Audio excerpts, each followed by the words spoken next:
बहनों भाइयों नमस्कार, जय माता की। मैं हूं पंडित दिनेश नारायण पांडे और आप देख रहे हैं अपना लोकप्रिय चैनल ग्रहवाणी। आप सभी का हार्दिक अभिनंदन करता हूं, स्वागत करता हूं, धन्यवाद देता हूं।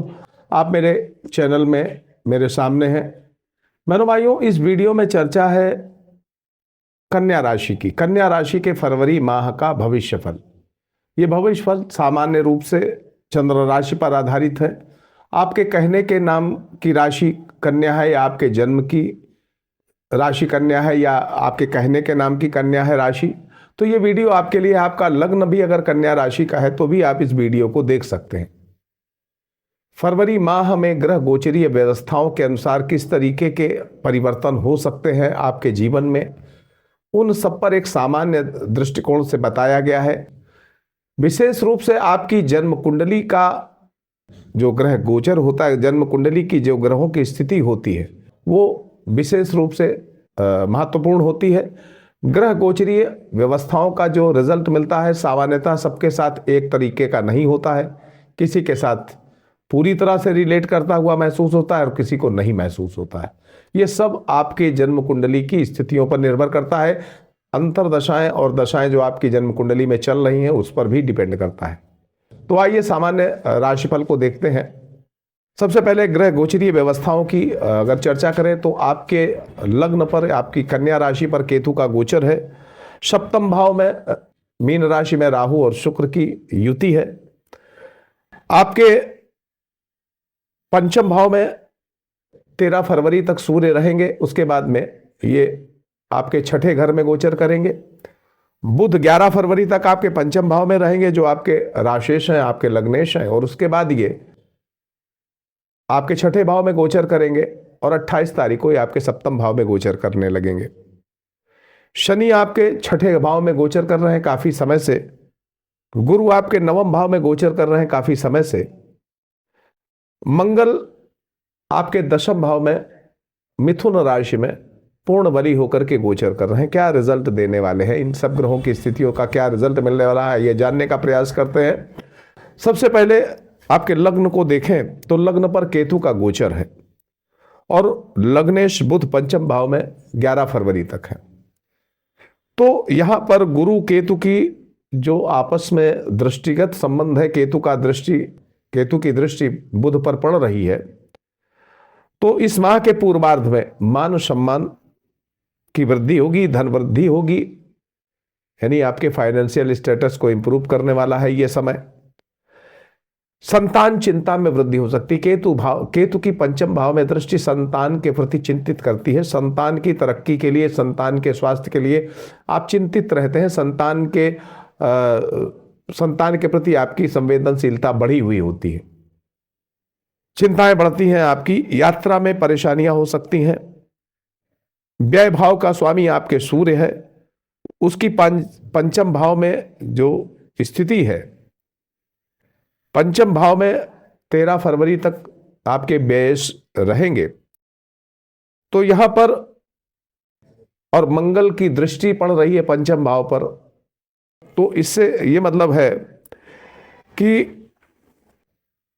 राज्याधिकारियों से वाद विवाद हो सकता है। गवर्नमेंट से जुड़े हुए किसी अधिकारी से वाद विवाद हो सकता है। किसी कर्मचारी से वाद विवाद हो सकता है। नौकरी करते हैं आप, तो वहां भी आपके उच्चाधिकारियों से और आपके सहकर्मियों से थोड़ा सा वाद विवाद की संभावनाएं बनती हैं।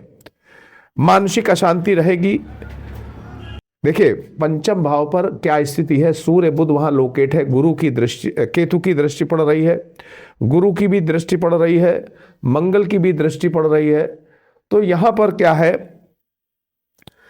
मानसिक अशांति, उदर विकार और आपके अंदर उतावलापन, जल्दबाजी बढ़ सकती है, घबराहट हो सकती है। 13 फरवरी के बाद सूर्य आपके छठे भाव में गोचर करेंगे तो सरकारी कार्यों में आपको सफलता मिलने लग जाएगी। नौकरी में धन लाभ होगा, शत्रुओं पर विजय होगी। और इस अवधि में सीने में कुछ कमजोरी आपको महसूस हो सकती है। इम्यून सिस्टम की बात करें तो इस माह आपका इम्यून सिस्टम कमजोर रहने वाला है, यानी मौसमी सर्दी जुकाम और सीने में और गले में संक्रमण जैसी संभावनाएं आपकी बनती हैं। घबराहट बढ़ सकती है। तो स्वास्थ्य की दृष्टिकोण से ये महीना बहुत अच्छा तो हम नहीं कह सकते। अब आपकी लग्न कुंडली, जो आपकी जन्म कुंडली है, उसमें अच्छी स्थिति है तो आपका स्वास्थ्य लगभग सामान्य रहेगा, अच्छा रहेगा। लेकिन ग्रह गोचरीय व्यवस्थाओं के अनुसार स्वास्थ्य में कुछ कमी दिख रही है, इम्यून सिस्टम में कुछ कमी दिख रही है। सर्दी जुकाम, सीने में संक्रमण जैसी समस्याएं, गले में संक्रमण जैसी समस्याएं आपके साथ हो सकती हैं। आर्थिक दृष्टिकोण से देखें बहनों भाइयों, तो धन भाव के स्वामी आपके होते हैं शुक्र, आपके बैंक बैलेंस के स्वामी होते हैं शुक्र, और वहीं आपके लाभार्जन के स्वामी, धनार्जन के स्वामी लाभेश है चंद्रमा। चंद्रमा का 2.25 दिन में स्थान परिवर्तन हो सकता है। इस तरह आपके धनार्जन में भी बराबर निरंतर परिवर्तन होता दिख रहा है। लेकिन कुल मिलाकर के पूरे माह की अगर स्थितियों को देखें तो धनार्जन काफ़ी संतोषजनक रहने वाला है, यानी आपकी अर्निंग काफ़ी संतोषजनक रहने वाली है। इस माह रेगुलर इनकम और सडन इनकम दोनों काफ़ी अच्छी दिख रही है। आकस्मिक धन और रेगुलर धन दोनों अच्छा मिलने वाला है। कारोबार में बेहतरीन तरक्की इस माह देखने को मिल सकती है। आप इस माह इंटरनेशनल अगर व्यापारी हैं तो विशेष रूप से आपके लिए फायदेमंद है, या आप अपने व्यापार को इंटरनेशनल लेवल पर ले जाना चाहते हैं तो फरवरी महीना इसके लिए अनुकूल है। यार इस महीने में आप प्रयास कर सकते हैं आप अपने व्यापार को इंटरनेशनल लेवल पर ले जाने के लिए, अपने व्यापार के विस्तार के लिए। जीवन साथी आत्मनिर्भर बन सकता है, यानी जीवन साथी को नौकरी मिल सकती है अगर नौकरी के प्रयास में है। उनके माध्यम से भी धन लाभ आपको मिल सकता है। ससुराल पक्ष से भी आपको धन मिल सकता है, विदेशी धन मिल सकता है, बकाया धन भी आपका मिल सकता है। कहीं आपका डूबा हुआ धन है, आप प्रयास करिएगा, फरवरी महीने में मिलने की पूरी संभावना है। इस बार बहनों भाइयों भाग्य पक्ष काफ़ी अच्छा आपका सहयोग कर रहा है।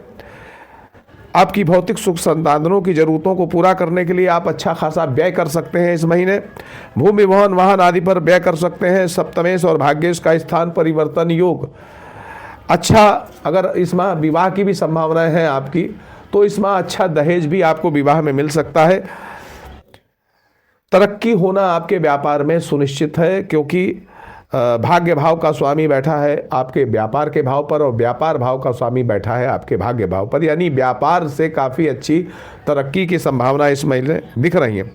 धनार्जन के हिसाब से सेविंग अगर हम देखें तो सेविंग उतनी अच्छी नहीं है, यानी आप कहीं ना कहीं इन्वेस्ट कर सकते हैं, आप भूमि भवन वाहन आदि पर खर्च कर सकते हैं। सोशल मीडिया में एक्टिव हैं अगर आप तो इसमें आपको विशेष पहचान मिल सकती है, आपके फॉलोअर्स बढ़ सकते हैं। अगर आप दुधारू पशुओं के व्यापारी हैं या दूध का व्यापार करते हैं तो उसके लिए भी ये माह अच्छा रहने वाला है।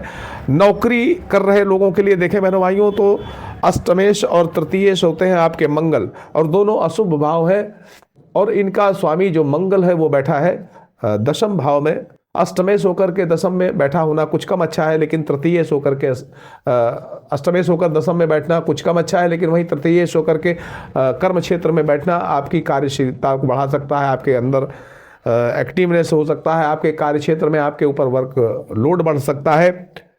कुछ समस्याएं आपको तब ले सकती हैं अगर आप अपने कार्य क्षेत्र में टकराव करते हैं, अपने सहकर्मियों से, उच्च अधिकारियों से टकराव की स्थितियां मत बनने दें, क्योंकि ऐसी स्थिति में आप कार्य क्षेत्र में बड़ा अचानक से बड़ा परिवर्तन महसूस कर सकते हैं। इस माह अगर आप टकराव करते हैं तो आपका स्थानांतरण हो सकता है, प्रशासनिक स्तर पर स्थानांतरण होने की संभावनाएं हैं, और नौकरी में अस्थिरता की स्थितियां बन सकती हैं, इसलिए कार्य क्षेत्र में टकराव से आपको बचना चाहिएगा। 13 फरवरी के बाद मंगल और बुध का नवम पंचम योग स्थान परिवर्तन या नौकरी में परिवर्तन की संभावनाएं बनाता है, यानी अगर आप अपने नौकरी में बदलाव करना चाहते हैं या अपने कार्य क्षेत्र में बदलाव करना चाहते हैं तो फरवरी माह इसके लिए उपयुक्त रहने वाला है, आपका परिवर्तन हो सकता है। इस माह विशेष रूप से नौकरी और कार्य क्षेत्र, चाहे आप व्यापार करते हो या नौकरी करते हो, आपको क्रोध और उत्तेजना से बचना पड़ेगा। इससे आपका एक तो कार्य क्षेत्र बिगड़ेगा और दूसरा आपका स्वास्थ्य भी प्रभावित हो सकता है। पारिवारिक सुख और दाम्पत्य जीवन को हम देखें मेरे भाइयों तो इस माह उत्तम रहने वाला है। ये पारिवारिक सुख और दाम्पत्य जीवन, भाई बंधु रिश्तेदार मित्रों का सहयोग मिलेगा, जीवन साथी से तालमेल अच्छा रहेगा, लेकिन कुछ आपको पारदर्शिता रखनी पड़ेगी। चरित्रगत मामलों में अगर कोई शंका अगर बीच में पनप रही है तो उसमें कोशिश करिए कि वो शंका जो है ना पैदा हो, आशंकाएं ना पैदा हो, बस इस पर आपको ध्यान देना है। प्रेम संबंधों के लिए भी इसी तरीके की स्थिति है, यानी अगर कोई शक शुबह अगर दोनों के बीच में पनप रही है तो उसका पर्दाफाश होना चाहिए, यानी अपने चरित्रगत स्थितियों को, अपने नेचर को आपको पारदर्शी बनाना पड़ेगा। प्रेम संबंधों के लिए ये बहुत अच्छा है। लगाव आपके प्रेम संबंधों के बीच में काफ़ी अच्छा बना रहने वाला है, गहराई से प्रेम संबंध बना रहने वाला है। वहीं पर बहनों भाइयों, आपको जरूरत पड़ेगी दाम्पत्य जीवन, चाहे जीवन साथी हो चाहे प्रेमी हो, आपको बैलेंस बना करके रखने की जरूरत पड़ेगी, पारदर्शिता रखनी पड़ेगी, ये जरूरी है। अगर शिक्षा प्रतियोगिता की देखें व्यवस्था, तो सफलता के लिए वहाँ थोड़ी परेशानियों के साथ सफलता देता दिख रहा है। हालांकि देखिए पंचम भाव पर मंगल की भी दृष्टि है, गुरु की भी दृष्टि है, केतु की भी दृष्टि है, यानी कुल मिलाकर के सफलता की प्रबल संभावना है। नौकरी के प्रयास कर रहे हैं और कोई रिजल्ट आ रहा है, अगर आपका इस माह कोई परीक्षा देने वाले हैं तो उसके रिजल्ट सकारात्मक आ सकते हैं, क्योंकि मंगल की भी दृष्टि है, गुरु की उस भाव पर दृष्टि है और केतु की भी दृष्टि है, और उस भाव पर काफ़ी अच्छी संभावनाएं बन रही हैं। वहाँ लग्नेश आपके बैठे हुए हैं बुध, तो नौकरी में चयन हो सकता है, कंपटीशन में आप सक्सीड हो सकते हैं। हाँ, थोड़ी बहुत परेशानियां रहेंगी, और परेशानियां किस तरीके की हो सकती हैं वो समझ लीजिए। देखिए, ओवर कॉन्फिडेंस से बचना चाहिए। आप अपने कोर्स को, अपने पढ़ाई को रिवाइज करते रहिएगा। ओवर कॉन्फिडेंस से यहाँ बचना पड़ेगा। इस माह अगर हम सुझाव दें तो क्रोध और उत्तेजना से आपको बचना चाहिए, वरना सरदर्द और बीपी की समस्या भी हो सकती है। नौकरी, कार्य क्षेत्र में, व्यापार या दाम्पत्य जीवन में, प्रेम संबंधों में, कहीं पर भी क्रोध उत्तेजना से आपको बचना चाहिए, और कोशिश करिए कि ऐसी स्थितियां ना निर्मित हो पाएं जो विवादास्पद हो।